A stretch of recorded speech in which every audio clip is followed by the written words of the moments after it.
Nakakalula pala ang presyo na ginamit na engagement ring ni Travis Kelce sa pag-propose nito kay Taylor Swift. Ang pop superstar ay pinag-usapan sa buong internet matapos ibalita ang kanyang engagement kay Travis Kelce at lahat ng mata ay nakatuon sa singsing.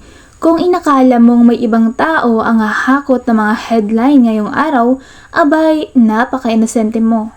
Opisyal nang inanunsyo ni na Taylor Swift at Travis Kelce ang kanilang engagement at dagsa ang mga reaksyon mula sa tagahanga, pati na rin mula kay Donald Trump.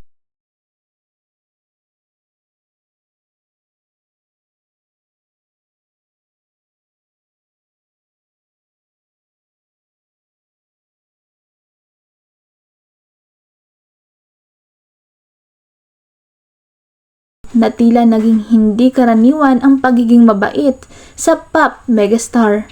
Ang magkasintahan na nagsimulang magkarelasyon noong 2023 ay ibinahagi ang balita sa Instagram sa pamamagitan ng isang photoshoot mula sa mismong proposal na ayon sa ama ni Kelce, si Ed Kelce ay naganap sa Lee's Summit, Missouri halos 2 linggo na ang nakalipas.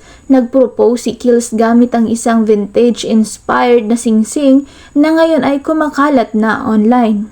At heto na nga kung magkano ang singsing na engagement ring.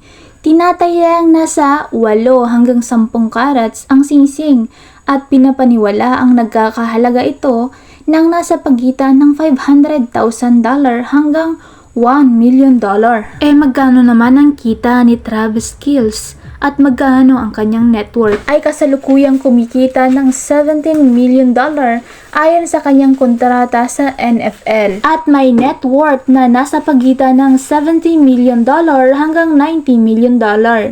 Kung ikukumpara ayon sa Forbes, si Swift ay may net worth na 1.6 billion noong 2024 at siya ang pinakamayamang babaeng musikero. Isang titulong dati ay hawak ni Rihanna. Kaya't mukhang akma lang ang halaga ng singsing. Kung nagustuhan mo ang video na to, don't forget to like, share, and subscribe and comment down below kung ano ang masasabi mo sa ganda at sa presyo ng engagement ring ni Travis Kelce kay Taylor Swift.